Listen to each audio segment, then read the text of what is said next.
Continuamos con nuestro análisis del marketing mix y nos vamos a la segunda P, que sería la P de precio.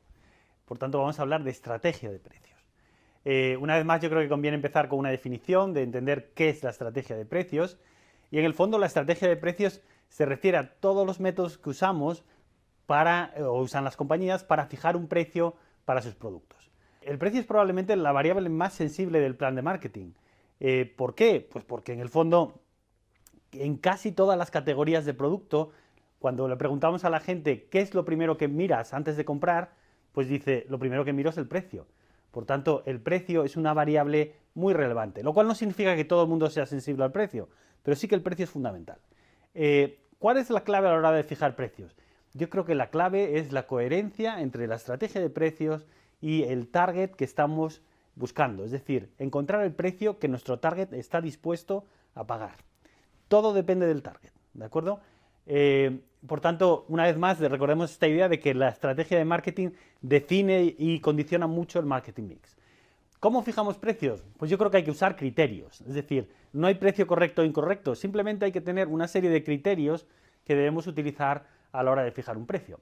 ¿Cuáles son? Pues a puro sentido común. Primero que podemos mirar a la competencia, es decir, miremos el precio de los competidores y decidamos si vamos a estar igual, por arriba o por abajo. A la propia compañía, es decir, tomemos como criterio cuál es el rol que tiene esta marca dentro del portfolio de marcas o de productos que tiene la compañía. Es decir, buscamos una marca que genere valor, que genere volumen, que genere un margen adicional y por tanto ahí fijaremos precios. Siguiente, los costes. Evidentemente tenemos que saber nuestro coste de producción del producto o servicio que vendemos y sobre eso asignar un markup, un diferencial. El contexto, es decir, ¿existe algún tipo de regulación? ¿Es un mercado regulado?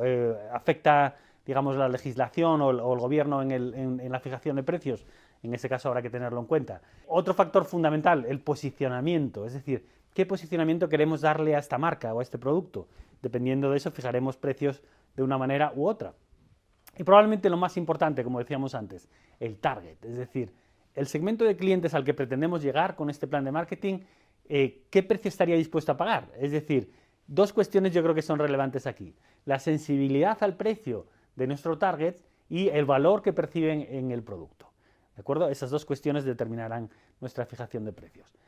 Otra cuestión importantísima yo creo que es entender en qué etapa del ciclo de vida estamos. Hemos mencionado previamente cómo analizar la situación en el ciclo de vida es muy relevante. ¿Por qué? Porque es muy distinto fijar precios en las fases iniciales del ciclo de vida que en las fases de madurez o de declive. Normalmente hablamos de que en fases de introducción, es decir, al principio, cuando lanzas el producto, hay dos posibles estrategias de precio. Un precio barato o un precio alto, es decir, una estrategia de penetración o una estrategia de descremado. Más tarde explicaremos un poco más esto. En la segunda fase, que es la de crecimiento, normalmente hablamos de segmentación de precios, es decir, empezamos a determinar precios diferentes para distintos segmentos de clientes. En fases de madurez, normalmente hablamos de intentar competir, es decir, precios iguales o incluso inferiores que los de la competencia, y en fases de declive normalmente vamos hacia precios menores para intentar reducir o eliminar stocks. ¿De acuerdo? Por tanto, precios a lo largo del ciclo de vida de producto. Déjenme hablar un poquito más sobre estrategias de precio en fases iniciales. ¿Por qué? Pues porque muchas veces hacemos planes de marketing para lanzar una marca. Y aquí en el fondo la idea es hablar de penetración o de posicionamiento o de descremado. Es decir, estrategia de precio de penetración, ¿cuál sería pues las ventajas? En primer lugar, ganar volumen, por tanto, generar economías de escala, ganar cuota rápido y de alguna manera disuadir a potenciales competidores de entrar, porque los márgenes probablemente sean menores. Desventajas, pues en primer lugar hay un cierto peligro de asociación entre precio y calidad, es decir, si pones precio barato, tal vez la percepción de calidad no sea muy buena. Y evidentemente limita la flexibilidad. Si uno entra con precio bajo, es muy difícil después subir precios.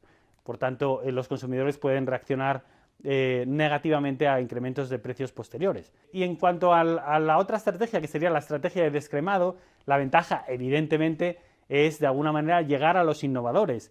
¿Por qué? Pues porque tienden a ser menos sensibles al precio. Otra ventaja, pues que te da más flexibilidad en precios futuros. Eventualmente puedes bajar precios.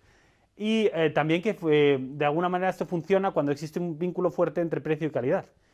Desventajas, pues que puede atraer a competidores, ¿por qué? Porque hay margen, ¿de acuerdo? Y que en el fondo el crecimiento inicial que estamos planteando en cuanto a volúmenes puede ser más lento y de alguna manera puede disuadir a clientes potenciales que sean sensibles al precio.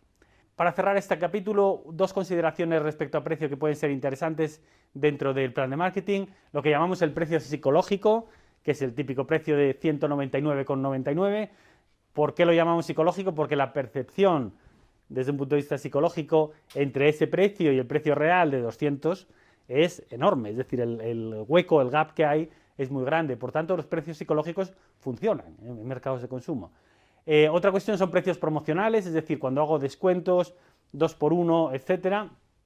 ¿Por qué? Porque eso activa, son promociones que activan o generan ventas a corto plazo. Y por último, precios segmentados, es decir, definir precios distintos para distintos segmentos de clientes. Por ejemplo, precios para seniors o precios para otros segmentos. Y como última recomendación yo diría tener claramente, digamos, vinculado la estrategia de precio con el target. Es decir, el target es lo que de alguna manera debe definir nuestra estrategia de precios. Y con esto terminamos el capítulo de precios dentro del plan de marketing.